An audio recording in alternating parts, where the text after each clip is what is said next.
Alors, au cœur de votre enquête, Pascal, évidemment, on l'entend, on le voit, on le sent presque, ce sont ces pétrodollars, ces dollars qui affluent, qui auraient afflué. On parle au total, quand on résume tout ce qui aurait été dispersé, donné dans le monde, 500 milliards de Kadhafi. Oui. Qu'est-ce qu'ils sont devenus ? Votre reportage, là, aujourd'hui, sur les financements de Kadhafi est remarquable, mais vous pourrez faire, Madame Loison, bientôt une autre émission sur les milliards de la Libye. Parce que au moment où il y a la guerre, en 2011, la Libye a près de 500 milliards de dollars investis dans le monde. Les experts considèrent qu'il y a à peu près 200-250 milliards aux États-Unis et autant en Europe et dans le reste du monde, Australie, Canada, etc. Ils sont placés soit dans des entreprises, dans des participations d'entreprises, grandes entreprises, vous l'avez très bien montré dans le reportage, soit carrément en espèces ou en lingots d'or dans les banques. Qu'est devenu cet argent ? On sait qu'officiellement, l'OTAN et les Occidentaux ont restitué entre 11 et 34 milliards de dollars au CNT. Donc les 500 milliards dont on parle, et je ne parle pas des 50 milliards investis à travers le LAP sur le continent africain, mais où est cet argent ? Donc les banques et les États qui ont fait la guerre, la France, les États-Unis, la Grande-Bretagne, savent très bien où est cet argent. Donc qu'est devenu cet argent ? Pourquoi est-il encore gelé ? S'il a été dégelé, où est-il ? Voilà. Un exemple à Paris, il y a pas mal d'immeubles qui appartiennent à la Libye et ça représente un capital d'1 milliard d'euros. Dans la FNAC ? Dans la FNAC. L'exclusivité de Pièces à conviction, ce soir, c'est évidemment cet extrait de l'interview réalisée par notre consoeur du Figaro, Delphine Minoui. On y entend, vous avez entendu, Mouammar Kadhafi affirmant qu'il a répondu à la demande de Nicolas Sarkozy de financer sa campagne. Pascal, vous nous dites, il vous a parlé du président français. Qu'est-ce qu'il vous a dit ? Est-ce qu'il revient ? Qu'est-ce qu'il vous dit précisément ? Non, mais il me dit, il m'a trahi. Il m'a trahi, je lui avais fait confiance, je comprends pas son attitude, etc. Il parle que de ça, il parle comme la trahison d'une amitié ou d'une relation particulière, mais c'est tout. Est-ce qu'il vous semble crédible ? On l'a souvent décrit comme un dictateur fou, sanguinaire. Là, il est acculé par cette offensive. On reste pas 42 ans au pouvoir si on est fou. Et il vous semblait crédible Oui, tout à fait. L'homme est épuisé, il avait probablement peu dormi, et il dormait très peu, etc. Il était peut-être même sous l'effet de cachets, etc., ou de médicaments pour tenir le coup. J'ai trouvé très épuisé, mais il s'exprimait correctement, lentement, mais correctement. Alors, Michel Scarbon, vous pensez que ça peut sortir un jour ? Toute pièce secrète a vocation, un jour ou l'autre, à faire apparition. Il y a un groupe de personnes, au niveau de l'État français, qui sont mouillées dans cette affaire. Et moi, j'ai peur pour moi. Et Claude Guéant, vous l'avez rencontré ? Ça se fait. Pour savoir s'il y a eu financement à destination de la France, je remonte une autre piste, les traces bancaires. Sous Kadhafi, chaque mouvement d'argent suivait une procédure bien précise. Le chef comptable envoie ses collaborateurs à la Banque centrale pour prendre de l'argent liquide. Et puis, il met ça dans un coffre-fort.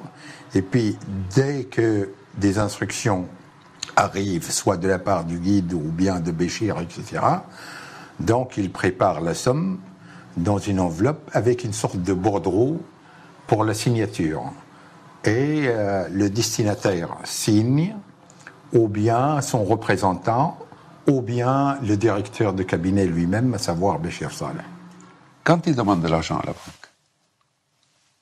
la banque doit recevoir un ordre. Pourquoi ? Il faut une référence. Donc la banque a le pourquoi et comment.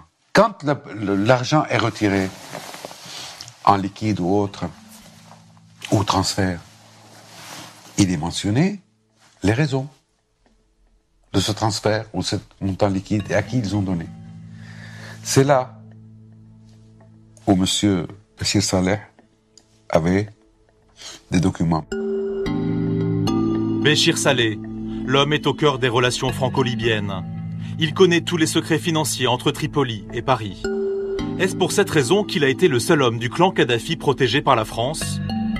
Son parcours depuis la guerre pourrait l'attester. Fin août 2011, à la chute de Tripoli, il fuit la Libye et rejoint Djerba en Tunisie. Mais sa sécurité est menacée. Selon Ziad Takieddine, il est exfiltré avec l'aide discrète des autorités françaises.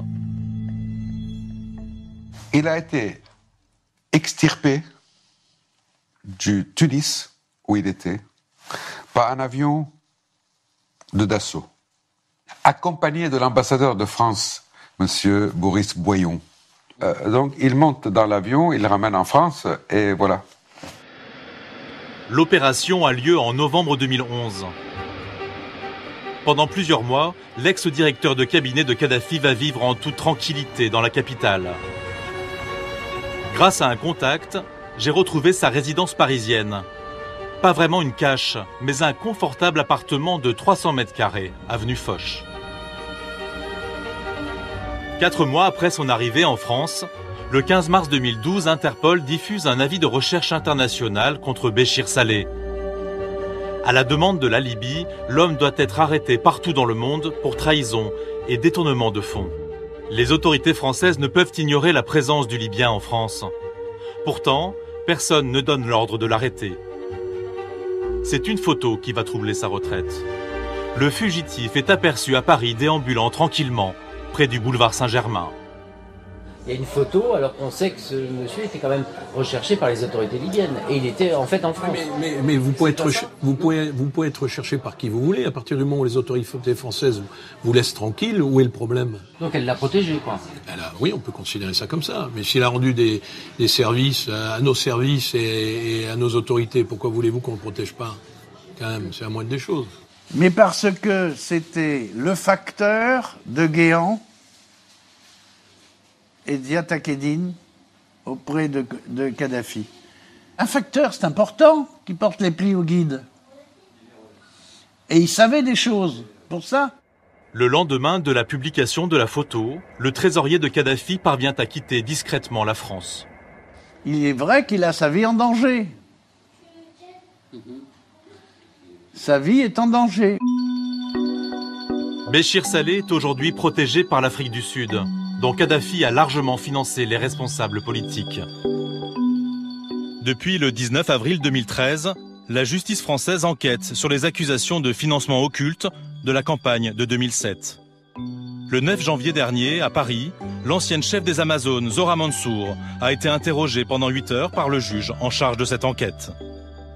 À l'issue de mes investigations, j'ai réuni de nombreux témoignages. Mais comme souvent dans ces affaires, les éléments matériels sont absents. Malgré mes demandes d'interview, les hommes mis en cause restent silencieux. 3 des accusateurs, Saïf al-Islam, le fils de Kadhafi, l'ancien Premier ministre, Baghdadi Marmoudi, et Abdallah Senoussi, l'ancien chef du renseignement, attendent la fin de leur procès dans des prisons libyennes.